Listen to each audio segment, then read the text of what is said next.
So good morning and welcome to Women's Hour. Today we're going to be looking at communication and how we can make communication very effective. Now, before we go ahead, let's have a look at what communication means. In simple terms, it's the process of sending and receiving messages through verbal or non-verbal cues. So you could be talking to me right now you could be communicating with me and you're not actually talking, but your body could be doing the talking. So you're using body language, or you could, be signing something to me. Maybe somebody is saying, in other words, come here, or no, go away. You haven't actually said it, but, you have used non-verbal cues to communicate. So communication is just a simple process of sending and receiving messages through verbal or non-verbal cues. Now, in any communication, there is usually the sender of the message and there is a receiver of the message. So say, for example, what we're doing now, I am communicating with you. Now, I am the sender of the message. You are the receiver.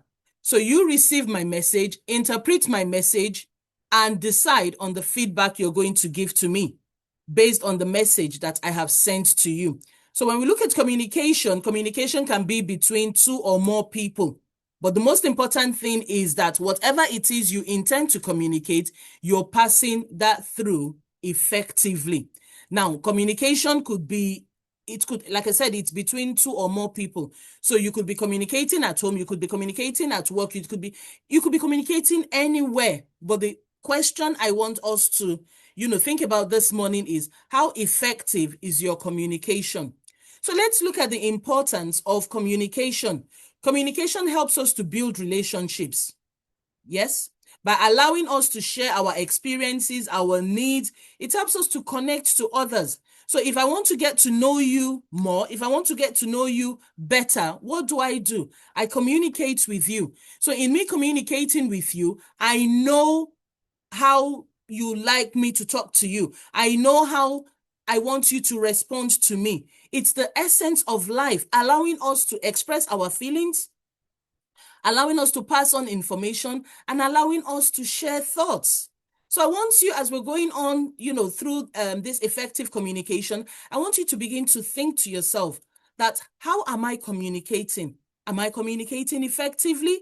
Or, is there a breakdown in my communications? Are the wires tangled in my communication? Is there a wall in my communication? Am I communicating effectively?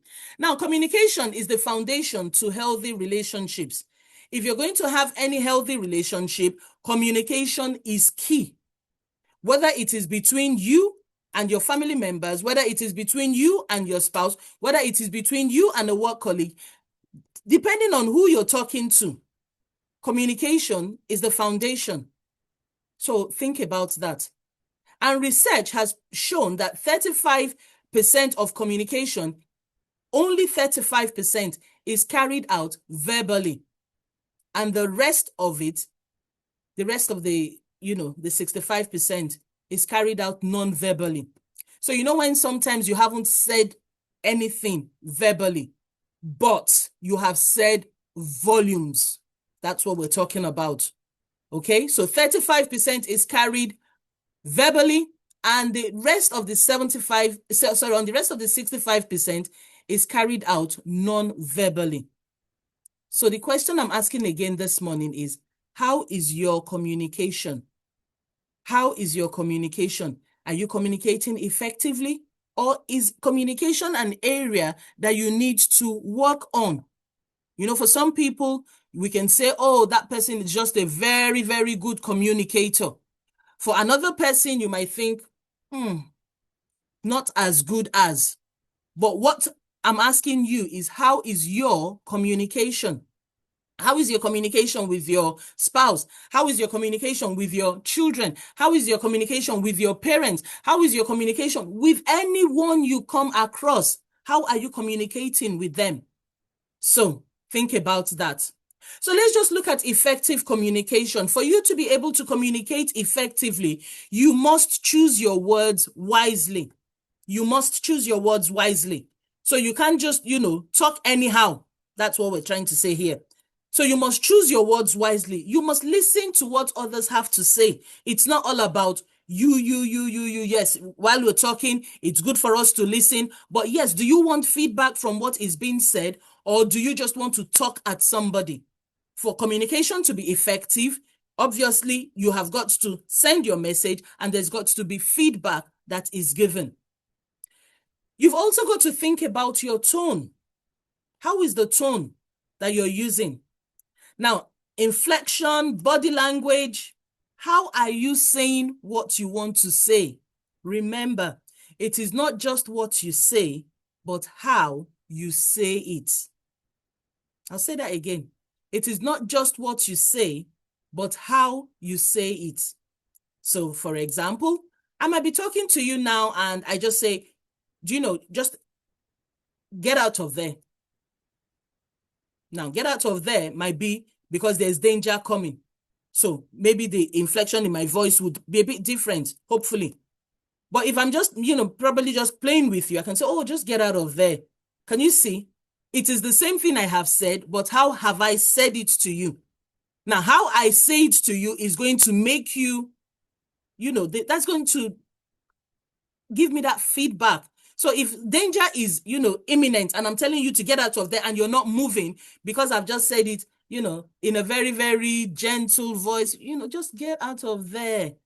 Danger is going to happen. But when I see the danger is coming, my tone of voice is going to be totally different because I don't want you to be in harm's way. And also with effective communication, you've got to know when to stop. You've got to know when to stop.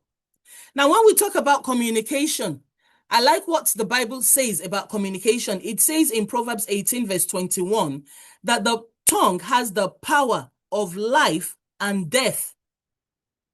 Okay? Life and death are in the power of the tongue. So as you communicate, what you should be asking yourself is, am I communicating life or am I communicating death? I pray and I hope that we're communicating life. How do you communicate life? You communicate life by speaking the right words to people, by speaking words that would edify somebody, not words that the person would leave you and go and start thinking that I don't even know what I did, but this is what this person said to me. If you always work with life and death are in the power of my tongue, then I will be very, very careful how I use my tongue. And my tongue is very, very important in me communicating. So the tongue has the power of life and death, and those who love it will eat of its fruit. So what fruit do you want to eat? I am sure you want to eat the fruit of life. So why not speak life? Why not speak edifying words? Why not speak beautiful words? Why not speak words that would encourage somebody? Why not speak words that would glorify God? Why not? Remember, life and death are in the power of the tongue. Now, the words you speak, can uplift somebody. Why not speak such words? Why do you want your words to tear down someone? Why is it that your words, when someone hears you coming or they hear you speaking, they're thinking, I need to get away from here? Why? Because the words that, the person speaks are not words that uplift. So check your words. Check your words, So you should be mindful of the impact that your words have on others. You should be mindful of the impact that your words have on others. And if you're very, very sincere with yourself, when you speak in a not nice manner, the Holy Spirit will tell you that you shouldn't have said that. You shouldn't have spoken to that person like that. And what do you do at that point? You just go and apologize. I'm sorry, I didn't mean to talk to you like that. And that's it. But if in the first instance, you remember that life and death are in the power of your tongue, then you be careful how you use those words. You be careful. Okay? So, we spoke about, that there could be barriers to communication. There could be, so many barriers to effective communication. And I've got a list, but it's, there are so many barriers. We could have interruption. Someone could be talking to you, and then the person is either distracted or you're distracted, or there's some kind of interruption. Someone else calls for your attention. So from you, trying to effectively communicate, what have you done? You have been distracted or you have been interrupted. Also, your emotional state or your physical state can be a barrier to effective communication. Your physical or your emotional state. If someone is a bit upset, that's going to be, and you're trying to say something serious to that person is not in the right frame of mind to receive whatever it is you're saying. They can't embrace whatever you're bringing to the table. Then there's also expectations. Maybe you expect someone to be able to speak in a particular way and they're not speaking like that. What do? You immediately shut your hearing faculty. You shut that down and you think, I don't know what this person is saying. When there's a lack of trust. So we're looking at, barriers to effective communication, lack of trust. This person has said it before, but they don't keep their words. Or this person has promised this, but they don't deliver. So I'm not even going to listen to them. Lack of trust. Language could be another barrier. Another, barrier to effective communication. Now, imagine you don't understand English, and I am here speaking English to you. So no matter how well I have prepared, no matter how well, I have prayed that everything should go well, there's a barrier in my communication. So I cannot communicate effectively because who I am speaking to or who I'm speaking with does not understand my language. What about low self-esteem? You just think, where other people are talking, I don't have a say. I can't say anything. No. So that's another barrier. Past experiences, maybe how that person has dealt with you or, not dealt with you nicely. All those things could, act as barriers to effective communication. Maybe someone is stressed. When people are stressed, there are so many things that, stand in the way. So what do? You have to allow that person, whatever the stress triggers are, you have to allow that person come out of them and then be able to communicate. If someone is stressed and you're trying to tell the person, oh, I want you to come and do this for me, and you're just going to add more. So why not just, chill out and take a back seat and let the person get themselves back. Raising your voice could be a barrier to effective communication. And I think a lot of females fall in this category, raising our voices. You want to just pass a message across. You just see the need to shout. Why are you shouting? I'm sure we get told that times and times again. Why are you shouting? I can hear you. You don't need to shout. But we still find ourselves doing it. That could be a barrier to effective communication, because next time you want to speak to that child or that, they're just thinking, oh, if all you're going to do is you're going to shout, then I don't even want to listen to you. So let's be mindful of, that as a barrier to effective communication. Lack of emotional intelligence, talk anyhow. You don't have any filters, you don't have any sensors to, let you know that what I'm saying to this person is not sitting well with this person. So is there a way I can make it better? No.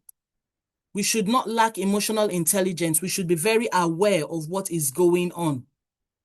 An inability to express oneself, maybe due to a disability or due to some kind of challenge, that could also be a barrier. Our cultural backgrounds. There are some cultures where, say, for example, the women and the men cannot be found in the same place.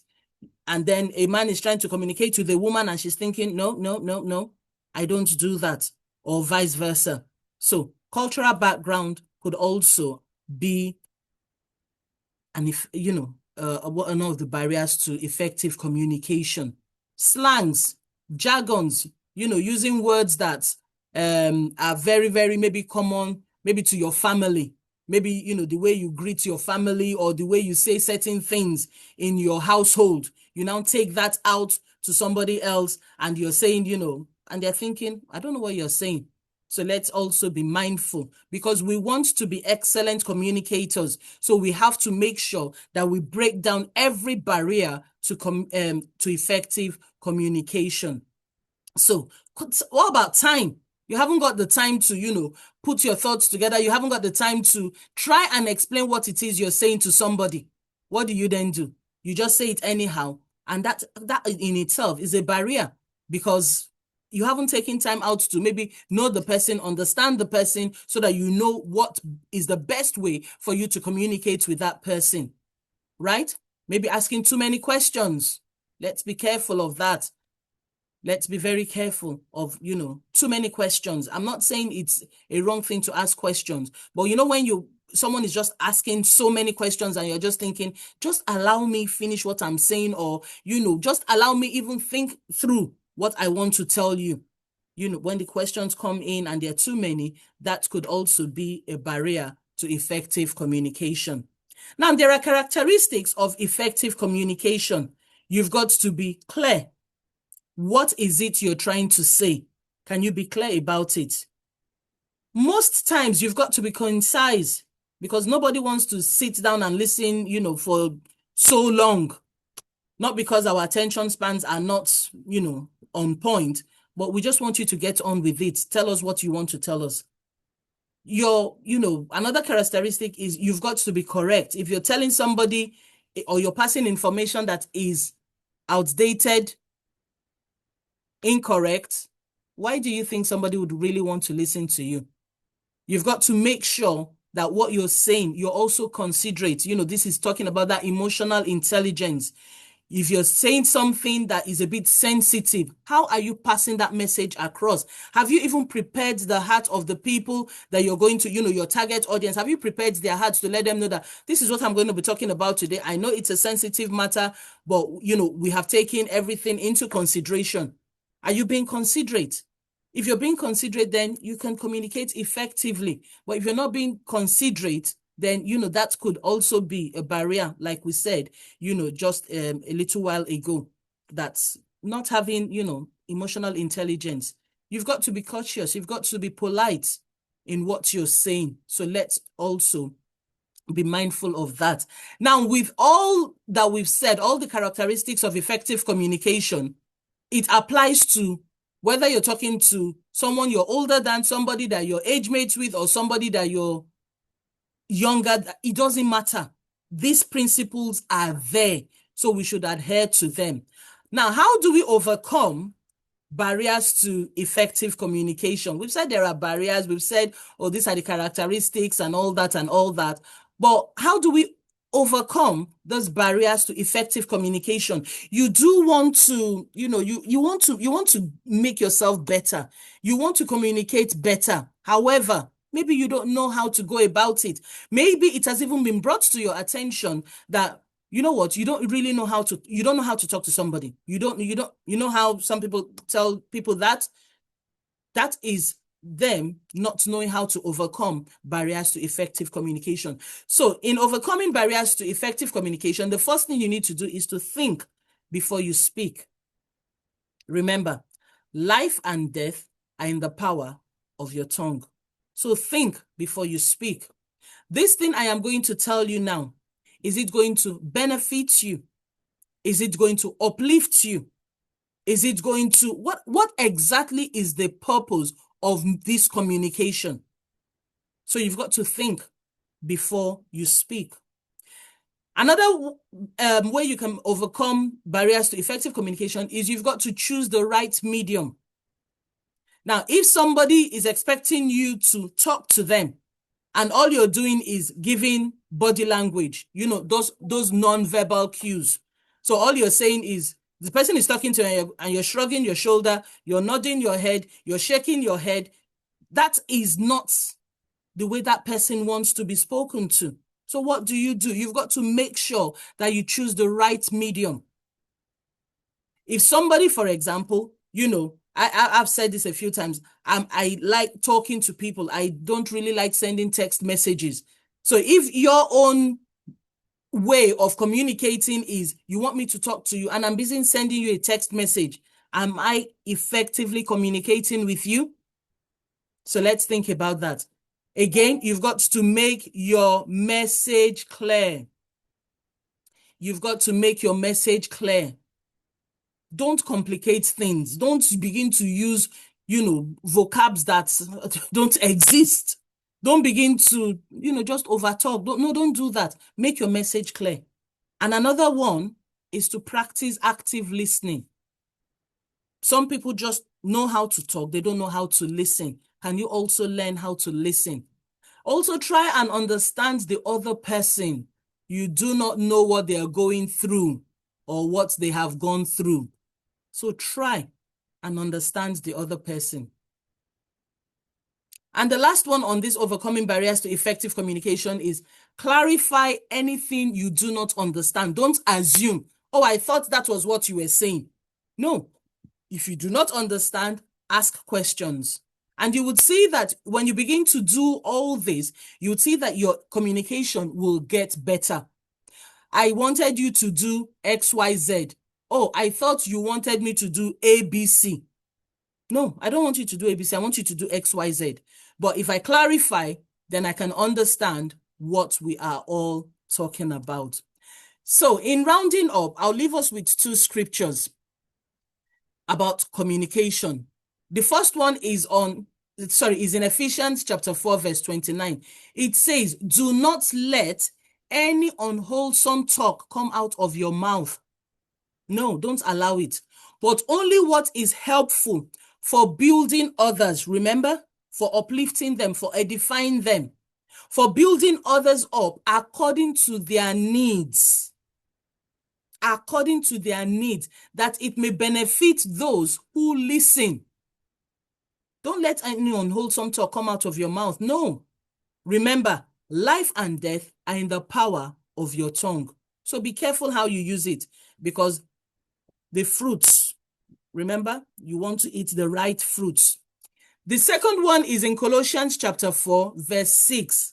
And it says, let your conversation be always full of grace, seasoned with salt, so that you may know how to answer everyone.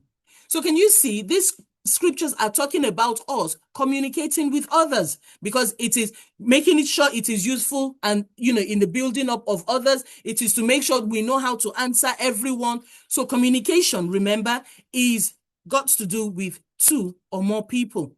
So how are you communicating with people? Very, very important. So I want you to think about what we have said. And if there are areas in your communication that you're not very good at, why not take it to the Lord? Lord, help me.